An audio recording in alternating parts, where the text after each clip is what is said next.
게임을 할 때든 아니면 어떤 기기를 살 때든 처음에 세팅을 해놓잖아요. 글씨 크기는 어떻게 해놓고 바탕화면은 어떤 사진이고 모드는 이지 모드인지 하드 모드인지 빠르기는 어떻게 하고. 근데 이 인생도 마찬가지입니다. 미리 어떻게 세팅을 해놓느냐가 너무 중요해요. 오늘의 영상만 보고 그대로 따라하신다면요, 아 이렇게 간단하게 내 인생을 조금만 세팅해 놓으면은 내 인생에 아무런 도움도 안 되고 피해만 주는 인간들을 이렇게 미리 사전에 걸러낼 수 있구나를 알게 되실 겁니다. 제가 상담을 많이 해보면서 느낀 점인데요, 유독 사람들한테 뒤통수를 맞고 배신당하고 상처받고 정신과 치료를 받으시러 가시는 분들의 가장 큰 공통점을 발견했는데 바로 의심이 없으세요.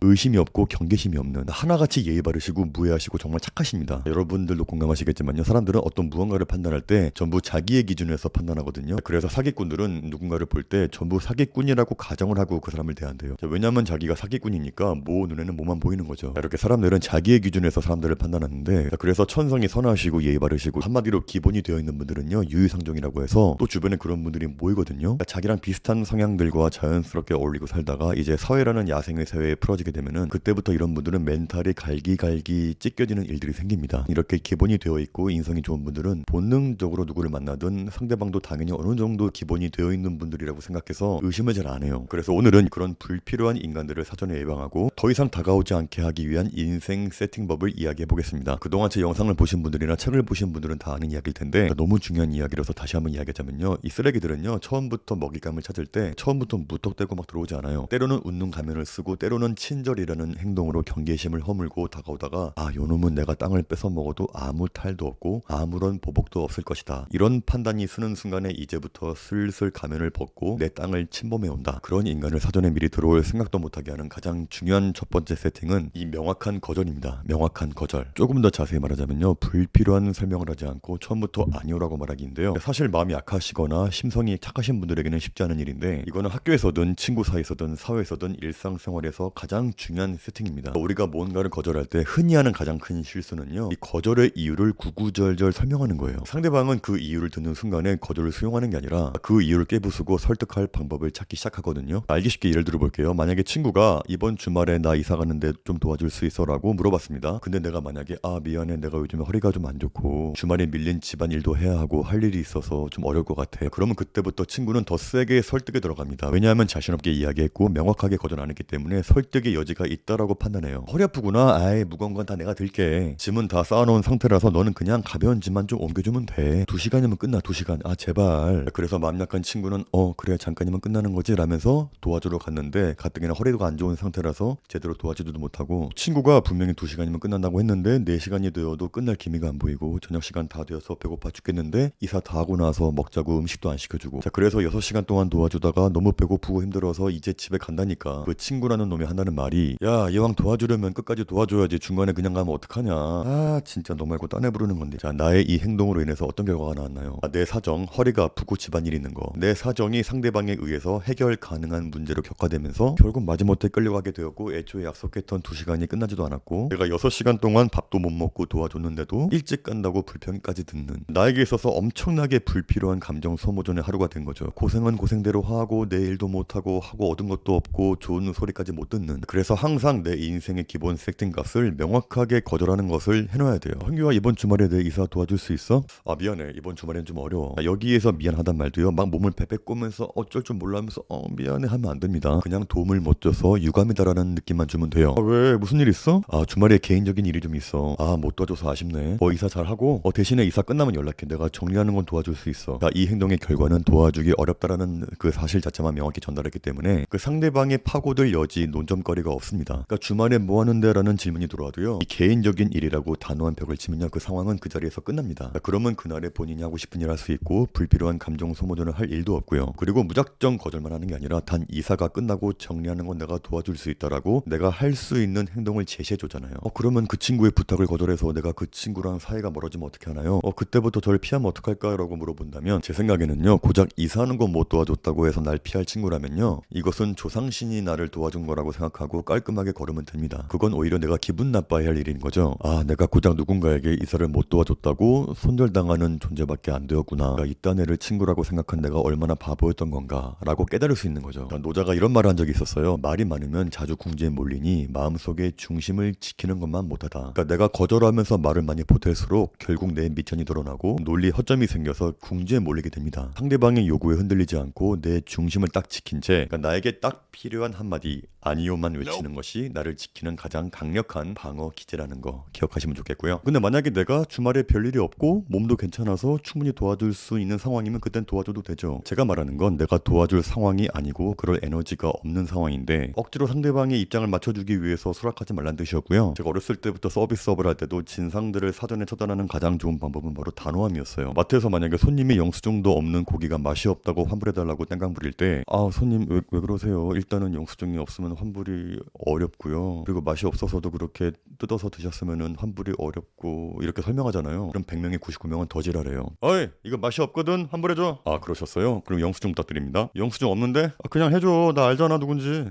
규정상 영수증이 없으면 환불이 안 됩니다. 좀 해달라고. 영수증 없는데 어떡하라고. 그게 규정입니다. 안 돼요. 자 이렇게 단호하게 말하잖아요. 그러면 대부분 거의 그냥 가요. 불필요한 설명은 상대방에게 나를 설득할 권한을 넘겨주는 행위랑 똑같아요. 내 인생의 주도권을 주기 위한 가장 중요한 첫 단추는 설명이 없는 깔끔하고 단호한 거절이라는 거 꼭 머릿속에 세팅해 주시길 바라겠습니다. 근데 이걸 와이프한테 써먹으면 절대 안 됩니다. 두 번째는 침묵한 후에 한 박자 늦은 반응 3초의 법칙을 지켜라인데요. 유독 사람들한테 잘 당하시는 분들의 특징이 있어요. 바로 누가 어떤 이야기를 하면요 거기에 따라서 즉각적으로 반응을 하려고 하는 습관이 있습니다. 누가 만약에 저기요 그러면은 네?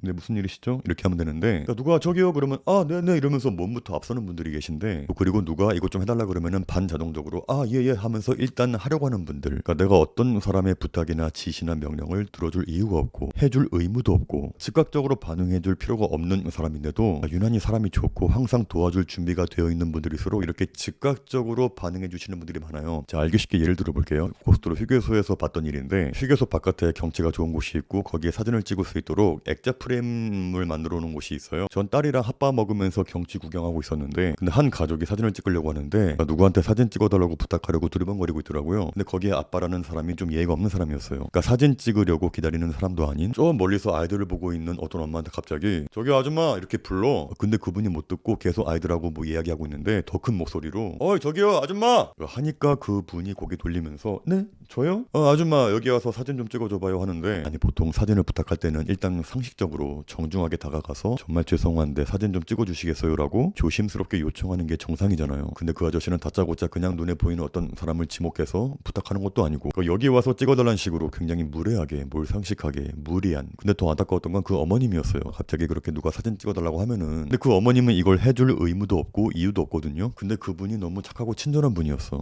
사진이요?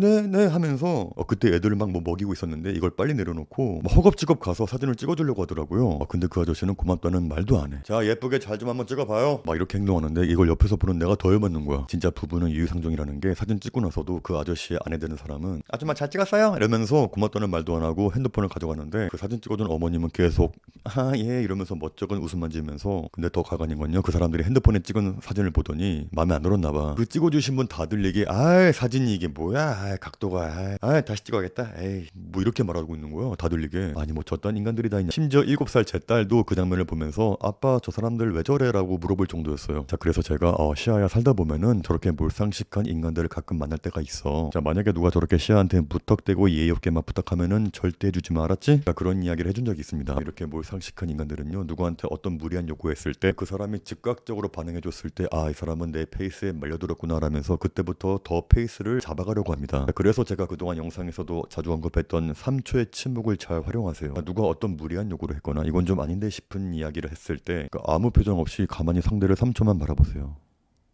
정말 쉽죠. 이 짧은 침묵은 여러분의 생각보다 그곳의 공기를 무겁게 만듭니다. 그러니까 그 아저씨가 어떤 다른 아저씨한테 아저씨 사진 좀 찍어줘요 했는데 근데 그 아저씨가 되게 어이없는 표정으로 이렇게 쳐다보고 있으니까 근데 그 아저씨가 하면서 이렇게 딴 데 보더라고요. 무례한 요구를 하는 상대방은 순간적으로 내가 말 실수했나 하는 긴장감과 압박감을 느끼게 됩니다. 내 에너지를 0% 쓰면서 상대방의 에너지를 깎아먹는 강력한 무기예요. 저는 얼굴이 착하게 생겨서 안 먹힐 것 같은데요 라고 생각할 수 있는데 절대 아니에요. 아무리 순하게 생긴 사람도 말없이 3초 동안 조용히 쳐다보고 있으면요 싸늘한 느낌이 듭니다. 제가 예전에도 한번 이야기한 적이 있었는데 극장이었는데 제 앞쪽에 어떤 어린 학생이 앉아 있었었고 그러니까 한 커플이 들어왔는데 둘이 같이 앉아야 하는데 학생이 있으니까 같이 못 앉으니까 커플의 남자애가 다소 무례하게 저기요 자리 자리 좀 바꿔줄래요? 저희가 커플이라서. 그 커플의 표정들이 마치 자기들이 막 끼워놓은 사람처럼 행동하는 거예요. 당연히 그 학생이 비켜줘야 되는 것처럼. 근데 만약에 그 커플이 학생에게 정말 정중하게 예의 있게 부탁했다면 그 학생도 비켜줬을 법도 한데, 남자가 자리 좀 바꿔달라고 하니까 딱 이렇게 고개 들고 남자애를 쳐다보고 있는데 이렇게 아무 말도 없이 무표정하게 쳐다보고 있으니까 무섭더라고요. 왜냐면 속을 알 수가 없으니까. 저는 뒤에 앉아있는 아무 상관이 없는 제3자인데도 싸늘함이 느껴졌어요. 이렇게 쳐다보니까 그 커플 남자애가 좀 움찔했나봐. 그러니까 그때부터 살짝 숙이고 들어오더니 그게 아니라 우리가 같이 앉고 싶은데 뒤에도 자리가 또 있고 하니까 뭐 어쩌고 저쩌고 막 설명해. 이 학생의 페이스에게 말려든 거죠 이제. 그런데도 끝까지 학생은 안 바꿔주더라고요. 근데 만약에 그 상황에서 그 학생이 네? 자리요?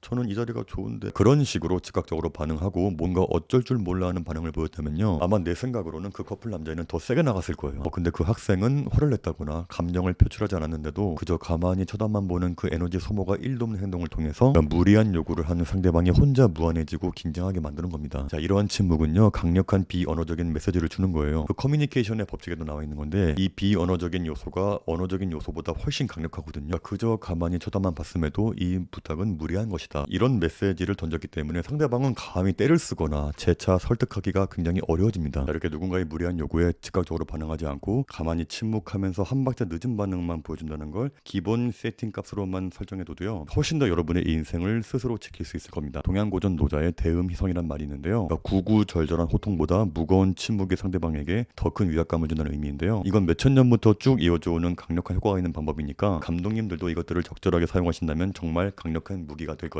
근데 이것도 와이프한테 써먹으면 안 돼요. 예전에 아내가 저보고 분리수거라고 명령한 게 있었는데 제가 3초 동안 가만히 때려보고 있다가 헤드락 당한 적이 있습니다. 이것도 사람 봐가면서 할 거. 자, 마지막 세 번째 세팅인데요, 이거는 첫 번째 명확한 거절과 두 번째 침묵 후에 한 박자 늦은 반응, 이 두 가지를 합친 거라고 할 수 있는데요, 바로 끊어야 할 때 확실하게 끊어라. 자, 살다 보면 정말 불편한 대화가 많이 있잖아요. 이 불편한 대화에는 종류가 여러 가지가 있는데, 예를 들면 분명히 나한테 사기치려는 게 느껴지는 영업사원과의 대화라든지, 다단계를 권유하는 친구와의 대화라든지, 아니면 나와 정치 성향이 너무 다른 지인의 사상을 강요하는 대화라든지, 누구를 뒷담화하는 대화라든지, 나를 감정의 쓰레기통으로 몰고 가는 대화라든지, 이런 불편한 대화에는 끌려가지 말고 정중하게 끝내는 세팅을 해야 됩니다. 왜냐하면 여러분의 시간은 소중하기 때문에. 가끔 보면요, 부정적인 에너지를 전문시키면서 끊임없이 불평 불만을 늘어놓는 지인들이 있어요. 야, 진짜 이번에 모임에 새로운 사람 짜증나지 않냐? 잘난 척만 하고 지 자랑만 하고 너도 그 사람 싫지 않냐? 여기에서 좋지 않은 반응은요, 거기에 함께 휩쓸려가는 겁니다. 그 사람 그래, 내가 맞아, 보기에도 좀 잘난 척하는 것 같긴 해. 이런 반응이 좋지 않은 이유는요, 이렇게 소극적으로 동조하면요, 나중에 이 사람도 같이 욕겠다라면서 도마 위에 오를 위험이 있어요. 자, 그래서 이럴 때는요, 그 사람의 감정에는 살짝 공감해주되 대화의 의도나 행위에는 끊어낼 필요가 있다. 그래, 어떤 모임이든 나랑 안 맞는 사람은 어디에나 있지. 야, 맞다, 너 어디 영화 본 거 재밌었어? 하면서 자연스럽게 끊어내는 게 좋습니다. 이것도 제가 예전에 했던 이야기인데요, 핸드폰 사러 갔었는데 그 판매원이 너무 말이 많아. 그냥 간단하게 기계값이 얼마인지, 할부 원금이 얼마인지 물어보는데 계속 계산기 두들기면서 어쩌고 저쩌고,